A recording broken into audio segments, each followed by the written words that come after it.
Hello, sports history fans. I'm Joe Zagorski with the podcast Pro Football in the 1970s. You're about to jump into another thrilling sports history moment. But first, let's dive into today's sponsor just in time for the holiday season. Introducing Art of Words, the brainchild of word artist Dan Duffy from Philadelphia, which is near my hometown. Dan meticulously crafts stunning images by handwriting relevant words from some of the greatest sports moments in time. These unique, budget-friendly illustrations are the perfect gift, sparking cherished memories and capturing hearts. Choose from city skylines, sports, history, and musicians to find a piece for everyone. And here's the exciting part. For that sports fanatic in your life, gift them a piece of their favorite team or player's history. Art of Words tells a compelling story.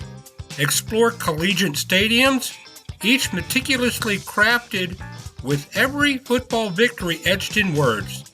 Or venture into baseball stadiums, handwritten with every player from the team's illustrious history. Don't wait. Order a print today for yourself and your loved ones this holiday season. Transform your wall into a gallery of captivating art and surprise your family and friends with a print of their own. Use the code SHN15 at artofwords.com for a 15% discount on your order in November and December. Visit Art of Words, where words magically transform into stunning art, evoking cherished memories and touching the hearts of those you care about. Again, use the code SHN15 for 15% off at artofwords.com. Happy holidays.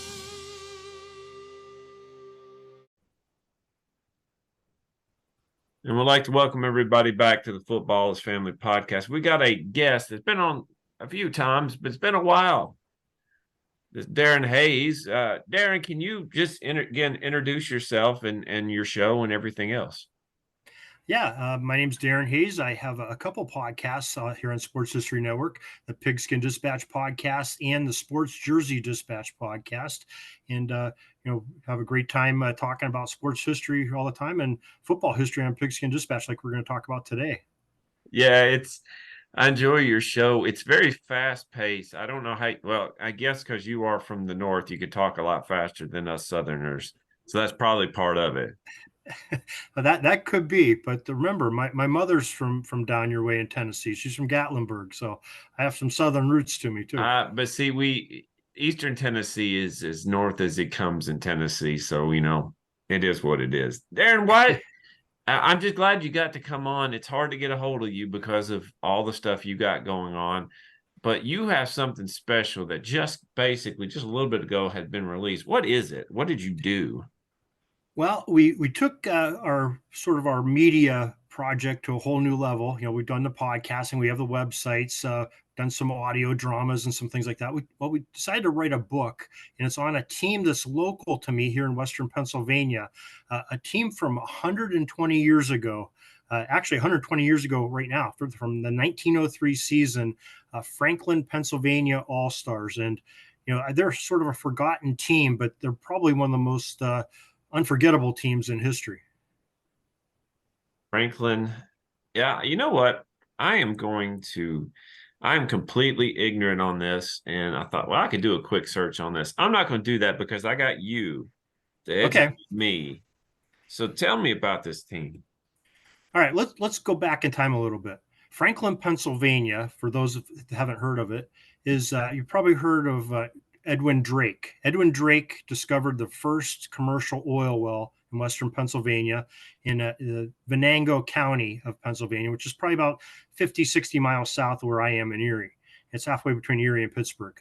And Drake, you heard of Drake's Follies. That was what they call it, because they thought it was such a folly that he was drilling this well by Oil Creek, which feeds down into the Ohio River eventually. Well, the towns that sprung up there, because wealth, where there's oil, there's wealth, and a couple towns really sprung up. Franklin being one of them, named for Benjamin Franklin. There was a Fort Franklin there between the British and the French back in the Revolutionary War and before eras, and Oil City. And these two towns were extremely wealthy, 9 miles apart. And they, of course, had a rivalry, not only through business rivalries with the oil and everything going on, but they had athleticism rivalries too, starting off in baseball and working their way into football at the turn of the last century. And that's sort of what sparked the building of this Franklin team, is just the tremendous rivalry they had with Oil City. Oil City in 1902 had a team, and they decided they were going to play Franklin right at Thanksgiving time. So right about this time of the year, and they were going to play 2 or 3 games that year against Franklin. And where there's money and there's athletes and athleticism, well, there's always been gambling. And so there's quite a bit of money back in the day with these millionaires betting on their favorite team, their home team. And Oil City decided to step it up a little bit because Franklin had a pretty good team going in. So Oil City decided to go and get some ringers on Thanksgiving Day. And they ended up back in 1902, there was the original National Football League, not associated with the National Football League we know today, but there was a 3-team league, the Philadelphia Athletics, which were associated with the baseball team. Connie Mack was in charge of it. The Philadelphia Phillies, again, associated with the baseball team, and the Pittsburgh Stars, which weren't really associated with the Pittsburgh Pirates, but there was a lot of athletes from the area, Pittsburgh. And these 3 teams had the original National Football League going on. Their championship game for that league was the Philadelphia Athletics visiting the Pittsburgh Stars on what we call Black Friday, the Friday after Thanksgiving. So Franklin and Oil City play on Thanksgiving Day, and they end up tying. They played the previous week and they tied. Oil City won 6-5 on Thanksgiving Day, and they decided to have sort of a rubber match, because Franklin, wanted to have a game back at their place. So Oil City went and they grabbed the whole team of the Philadelphia Athletics, who played the championship game in the NFL the day before, hired the whole team and beat Franklin. It was a close score. It was something like 12-7 or something. It wasn't, a blowout. Franklin held their own, but Franklin lost a lot of money. They were kind of miffed about this. So a guy by the name of General Charles Miller, who fought in the Civil War, was sort of probably the richest guy in Franklin. He ended up hiring the manager of the football team. He said, "I don't care what it takes, build the best football team that's going to beat Oil City next year, the following season, 1903. I don't care what it takes. I don't care how much it costs." So this gentleman, a young clothing merchant in Franklin, Dave Prince was his name. He ended up going out and hiring the best football players in the world at the time. He hired probably about half of the team of the Philadelphia Athletics, half the team of the Pittsburgh Stars, grabbed some of the greatest collegiate players of the day, and brought them into the Franklin fold for a full season of 1903, basically to beat Oil City in 3 games the following year, so these guys could get their money back. Yeah. So that's sort of the basis of how they started. When you talk about hiring a whole team, they were not under contract for years, were they? They were just under contract per game. Yeah, it was sort of a different world there. You could go and play on a team. There was famous baseball players that played all the time, like Rube Waddell would play. Actually, he played against Franklin in the 1903 season. He played for a team called Grove City one week, and the next week he was playing for Butler, football. But he was a baseball player, a Major League Baseball player. So, yeah, that wasn't the contracts that they have today. You could play outside of your league against other teams. Imagine George Pickens playing for the Steelers Sunday and then next Sunday playing for the Eagles. I mean, that would be weird. Yeah, and that's actually what started in the NFL. They had that same problem in the APFA in the 1920s, and they ended up having a meeting on it. And I think it was like the early 1921, 1922, when they were first becoming the NFL from the APFA. They ended up putting rules in place so you couldn't jump ship and jump teams like that, because quite a few teams were doing it. Actually, a lot of teams from the original AFL, the Red Grange League in the 1920s, were playing for like the Philadelphia Quakers that won that league, and then they would go and play for the Buffalo All-Americans in the NFL.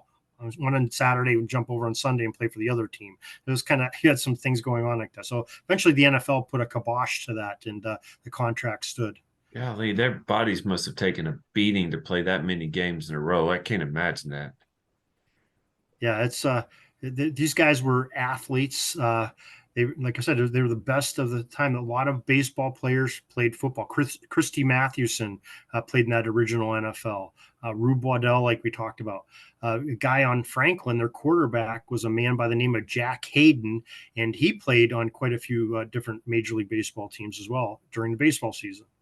The one thing about you, Darin, that I appreciate and I respect is that you not only have passion, but you show passion. This was a passion project for you, wasn't it?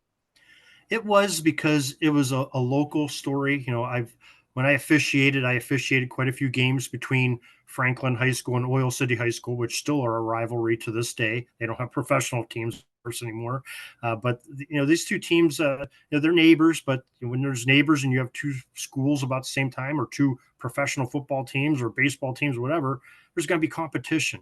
And so I've lived through part of that rivalry on the officiating side of it, and I've enjoyed it. And when I came across the story a few years ago, it caught my interest because of the town. And when I got into it, especially this past year, what it uncovered, it blew my mind about this team. And they really changed the course of professional football history.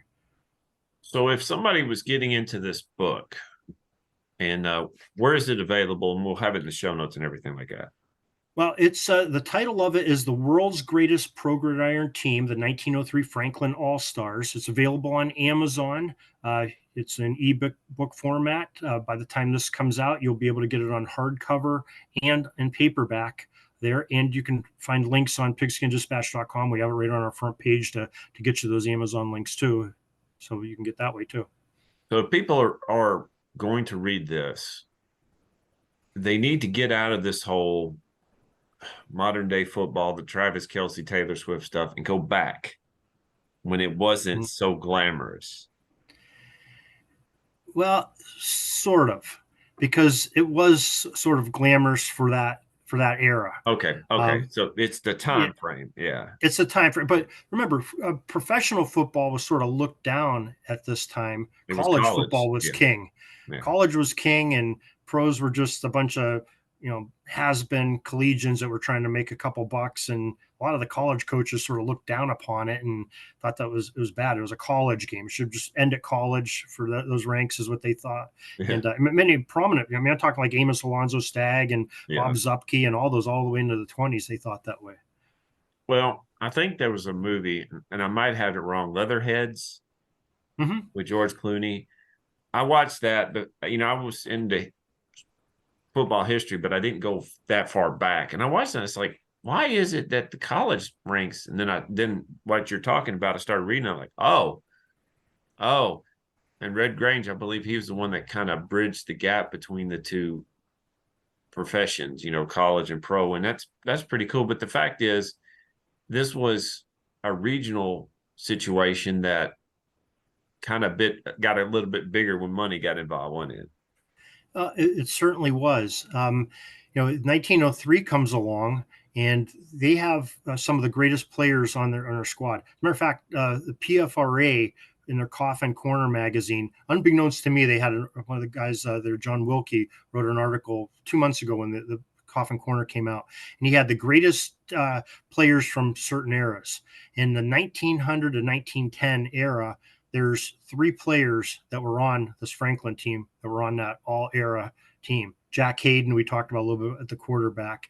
You had Herman Kirchhoff, who was a big lineman that he played for probably 15 years all over. He played in the Midwest, played in Colorado, played for the Philadelphia Athletics, and played for the Franklin Stars, and eventually played on the Canton Bulldogs, Massillon Tigers. I forget which one, but he played for one of those. So wow, that's pretty big. Yeah, these guys were big. And this team, you sit there and think of one of the things that they did, it was a dramatic shift in football that Franklin is responsible for. Okay, 1892, Hudge Heffelfinger is the first paid pro football player in the area of Pittsburgh, Western Pennsylvania. And it goes all the way through. All you hear about it for professional football for the next 10 years is Western Pennsylvania, Philadelphia, Pennsylvania. 1903, in the NFL, the original NFL, 3 Pennsylvania teams. But you don't hear about a professional football team after Franklin, 1903, until, well, you hear a little bit on the east side, Pottsville Maroons, Frankford Yellow Jackets, but you really don't hear about anything until the blue laws in Pennsylvania were lifted in 1933. Philadelphia Eagles, Pittsburgh Steelers come into play, because everything shifted after 1903 over across the border, which is only 15 miles, 20 miles from Franklin, into Ohio for Canton, Massillon, Youngstown, Akron, all those teams over there. The mythical Ohio League started up from sort of 1904 all the way through the 1920s when the NFL came in. So, and explain the blue laws if people don't know what that is. Well, the blue laws, Pennsylvania decided that, there was a very religious, Christian-oriented government at the time, and they said, you can't have professionalism working on Sundays. So whether you're a shopkeeper or you're a blacksmith or a professional baseball player, professional football player, you can't get paid to work on Sundays except for ministers. So that was sort of the what the blue law said, and I can respect allowed that. to do that. So I mean, today you respect it. You see, like the Hobby Lobbies and the Chick-fil-A's, they respect the blue laws, which is a very, very good thing. I remember growing up in the 80s when I born in 79, but I remember in the 80s a lot of things were shut down. A lot of meals. So after church we would. I think Taco Bell was the only one that made my mom real happy. We went to Taco Bell, which now I'm thinking I can relate to that. It's okay. Sorry. It's okay. What made the blue laws change? Well, the blue laws in 1933, I think they got some different folks in government and business was really thriving. You went through the Great Depression in 1933s, and people were trying to come up with better ways to make income. I think that's part of it. So you needed to work on Sundays. For professional sports in Pennsylvania, 1933 was the big year, and the Eagles, who were owned by our friend Upton Bell's father, Bert Bell, and his mother, Mary Frances Upton, they had an inkling, and so did Art Rooney in Pittsburgh, that they were going to be lifted. So they bought their franchise in the NFL. That 1933 season, the Eagles and the Steelers, the first couple of weeks, they played, their home games were on Saturdays, or they played an away game. They didn't play on Sundays. Middle of the year, probably like October-ish, I forget the exact date, the blue law is repealed, and the Steelers and Eagles can have home games on Sundays, and they're welcomed into the NFL with big hugs and big games. Well, you got me thinking about some things when you mentioned this shift from Pennsylvania to Ohio because of a law. How long did it take for? Well, let me see if I can. Well, it wasn't the shift because of the law. The law, and I'm sorry if I confused you. The law was what allowed the Steelers and the Eagles come in 1933 when the law was repealed. Oh, well, before the law, or when the law was, the shift kind of moved to Ohio because of the law. Did I get that correct?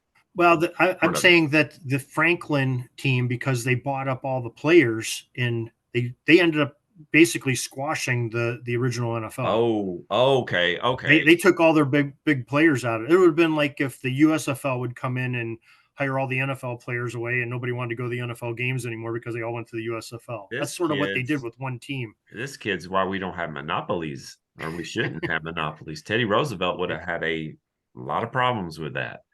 Well, Teddy Roosevelt was a president at the time when this was going on, remember? I do. From 1901 to 1909. But this probably wasn't that big of a deal to him compared to Standard Oil. No. And, well, Standard Oil ended up buying, when I talked about General Charles Miller and Joseph Sibley, who owned the Franklin team, they were the board of directors, basically. Standard Oil, Rockefeller ended up buying out their companies, Galena Signal Oil Company, and that's where their wealth really increased right around the same time too. Golly, history and football just meshing. you live in the hotbed of the history of pro football. You live in that area, not only with the era that you're talking about, but with Pittsburgh and Philadelphia, and then the Eagles blending together with the Steelers during World War II, and then with the Cardinals as well. The Carpets, if I remember correctly. Right, right. What is it about this state that you're in, Pennsylvania, that really brought pro football the way it is? What do you think it was? Well, there was a lot of innovators that came from this area. I mean, John Heisman grew up in the same area of Western Pennsylvania. I believe he grew up in Titusville. Don't quote me on that. Somewhere in that same area. I didn't know that. I didn't know that. John Heisman's from there. Pop Warner. I mean, up in Erie, we're up in sort of the smokestack of Pennsylvania, right up by Lake Erie. So we're within 20 miles of the New York line, within 20 miles of the Ohio line. So, but up in Springfield, New York, Pop Warner was born, which is not far from us. Heisman was actually born in Cleveland, moved over to Western Pennsylvania as a kid, and that's where he went to school and everything. The Pitt Panther teams that in Washington, W&J, Washington Jefferson of that era, the early 1900s through the 1920s, had some tremendous teams and coaches that went through. Jock Sutherland, Pop Warner was there. Pop Warner was at Carlisle over on the east side of the state. So Penn State wasn't a big factor back in this era, but the University of Pennsylvania was, because it was one of the original, what we call Ivy League schools now, competing with the Yales and the Princetons and Harvards of that era. So there were some great teams and great players that came out of Pennsylvania, because it's sort of Pennsylvania is sort of part of it. The east side is sort of an East Coast society, and on the west side we're sort of a Midwestern society. So we're sort of a mixing pot in Pennsylvania, and when the two of those collide, I guess you get some rivalry and some different styles of football and different politics and everything else. Well, what's fascinating to me as well, in Tennessee, we didn't have a football team until 97, really.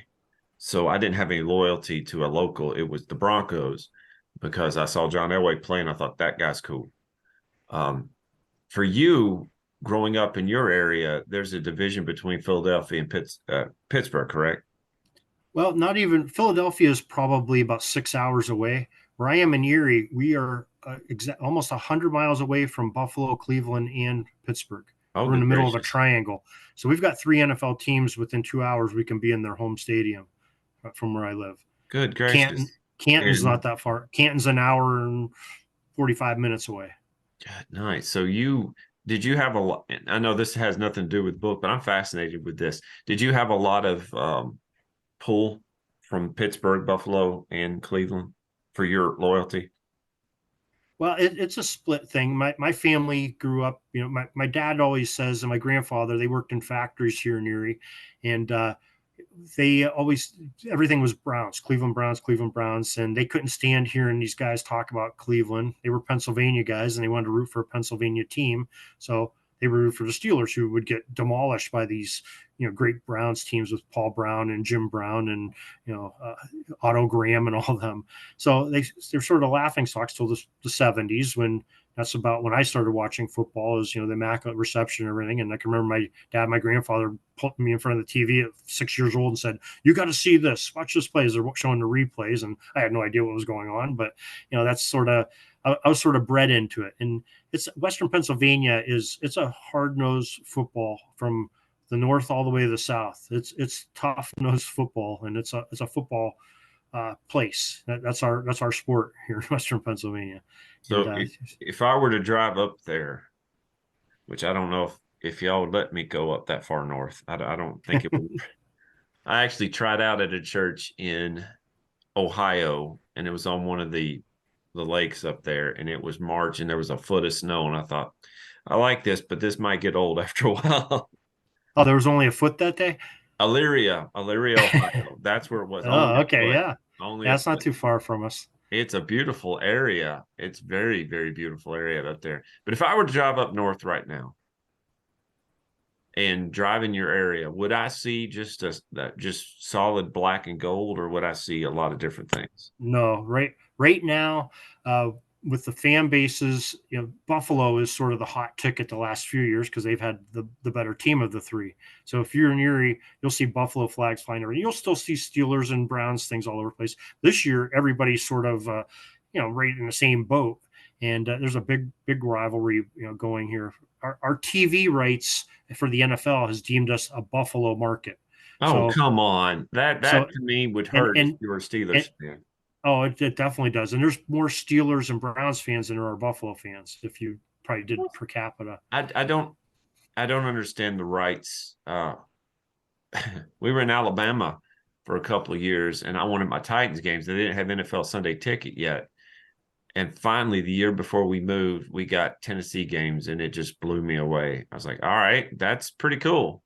But Sunday ticket kind of changed things, didn't it? Yeah, it did. There was times when I was a kid when Buffalo really wasn't all that good, and the Steelers and Browns teams, Steelers winning Super Bowls, the Browns are right there with them, very competitive. Brian Sipe and the Pruitts in the backfield and everything. And there was games where the Steelers and Browns, every year you would have one game blacked out in our area because they'd have Buffalo on, and you'd have to drive to Ohio or down near Pittsburgh to see the game, because you couldn't watch the game of these two, titans of the, AFC at the time, but you'd watch the lowly Bills play, whoever they were playing, the Jets or something. That wasn't a good game. Would you do it? Would your family do that? Oh yeah, we did it occasionally, or we'd go to the game.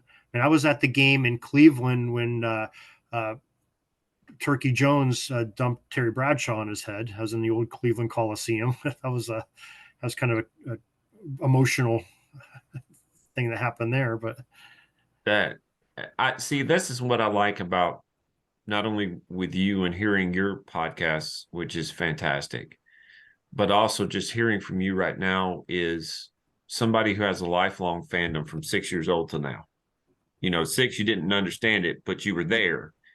I can't relate to that because I didn't have that. But hearing, your family talking, your grandfather, your dad, you traveling to games, going to Cleveland to watch a game, that's what I appreciate about you, Darin, and even the book that you wrote that you've written.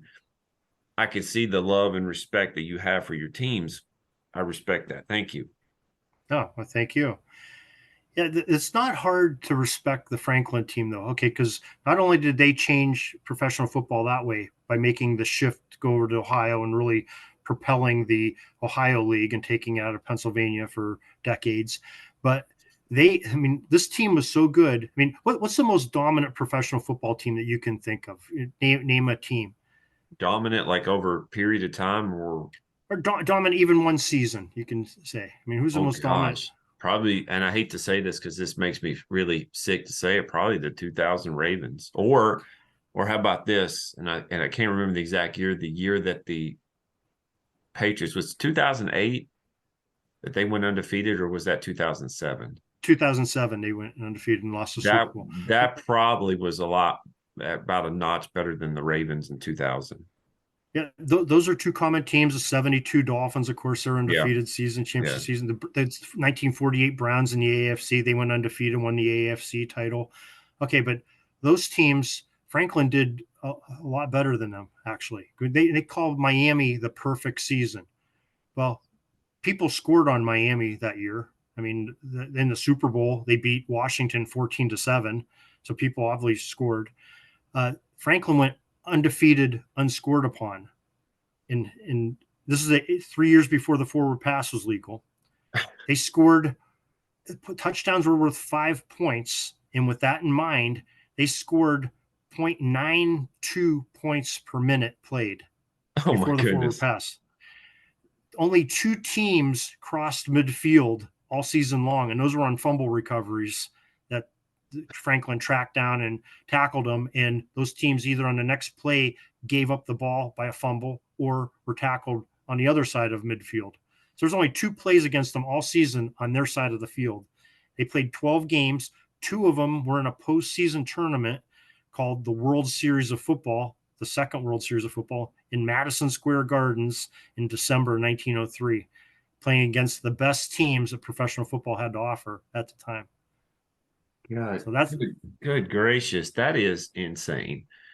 To think that you can go, you would think a fluke play they'd score a yeah. touchdown, and it didn't happen. Well, let's just say this. Maybe their style of football couldn't translate today, but we don't have to worry about them translating. They did what they did in the time that they had it. And that's what's awesome about that. Yeah, it definitely is. I mean, just to put the scoring in perspective, I wrote an article a couple years ago in Pigskin Dispatch, and they had we talked about the greatest scoring teams of all time, and actually I think it was the 1950s, 56, 55 Los Angeles Rams scored the most points per game on average, and they were like 38 and a half points per game. Kansas City Chiefs from a couple years ago, they were like 35-point range. Some of our more modern teams, 35 points a game on average. So if you sit there and think about that in a 60-minute game that they played, that's a little over a half a point a minute. Pretty darn good, though. That's a lot of That's pretty scoring. good. Yeah. So think about they had the forward pass, so they could move the ball really quick. Think about this: every play is a running play up the middle. Is almost like a quarterback sneak or a fullback dive every single play of the game, and they're scoring a point a minute, almost a point a minute, with touchdowns only being worth 5 points. If touchdowns were worth 6 points, I calculated it out per minute. They were averaging 1.2 points per minute running the ball. Now, let me ask you this, because I cannot keep the dates correctly. Did they have the hash marks at that time? They had the Gridiron at that time. Okay. So you had that was 1903 was the first year that they had the full goal line to goal line grid, 5-yard grids all the way up and down where the Gridiron comes from. So when you have up the middle runs, because with the hash marks you can do a lot more on the outside. Up the middle runs, scoring nearly a point a minute. God gracious. Yeah, it blows your mind. That's what I'm saying. It's a pretty dominant team, and but that's also the reason why parity in the NFL is so important.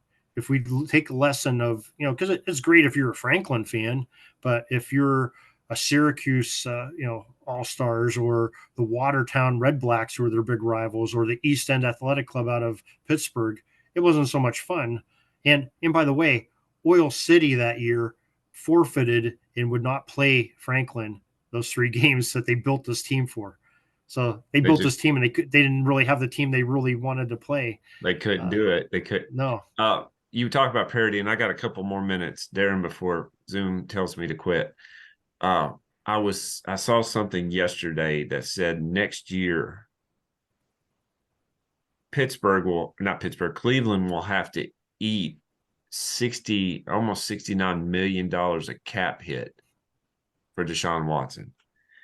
They got to do it this year. So you're talking about parity. Sometimes parity can be done, but also contracts might be a little rough to swallow. And they said that if they cut him, $200 million worth of dead space, you'd have to gut the team. So yeah, it probably wasn't the best investment after these first 2 years of it, but it's $250 million guaranteed 5 years. So it's about $50 million a year is on average what they have to pay him. I think last year was less. That's why it goes up to $69 million next year. But just think he played 6 games last year and 6 games in 2023 of a 17-game schedule.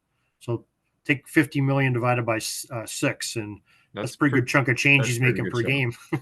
And that's when I saw the price that Kansas City was going to pay for Patrick Mahomes, and to me he's worth it. But I thought you're going to lose out on some players because you can't keep up with that. Parity. Right. Titans have $100 million worth of cap space next year. Let's see what happens with that. Darin, I like I said, I have to head out. Where can we get your book again? Again, you can go to pigskindispatch.com or go on Amazon and either search under the world's greatest pro gridiron team or under my name, Darin Hayes, Darin Hayes. Darin is going to be in Tennessee soon. And I was like, man, we get to meet.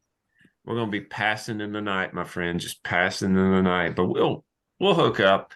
I'll show up at your door one day with my bag, say, hey, can I stay here for a couple of days and see what happens? Yeah, anytime, Jeremy. You got it. Thank you, Darin. And thank y'all for listening to the Football's Family Podcast. Hey there, sports history fan. This is Arnie Chapman, aka the Football History Dude, and I wanted to thank you for stopping by to listen to another episode here on the Sports History Network. Our podcasters are passionate about uncovering and sharing sports stories from yesteryear. And if you didn't know it already, we have over 30 shows across the network covering all sorts of sports history topics. In fact, here's a glimpse into one of our awesome podcasts here on the network. Join George Bozica, the president of the PFRA, and myself, John Bozica, each month for the Professional Football Researchers Association official podcast. We'll discuss the history of the game, the many names of the game, and so many different things for you, making the history of football not only entertaining, but fun at the same time, as we join you on the Sports History Network on the official PFRA podcast. How about that? I bet you're super hyped to go listen to that new podcast, right? Well, to learn about this show and all the other podcasts on the network, head over to sportshistorynetwork.com/podcast. Again, that's sportshistorynetwork.com/podcast. Head over there today to find your next favorite sports history podcast.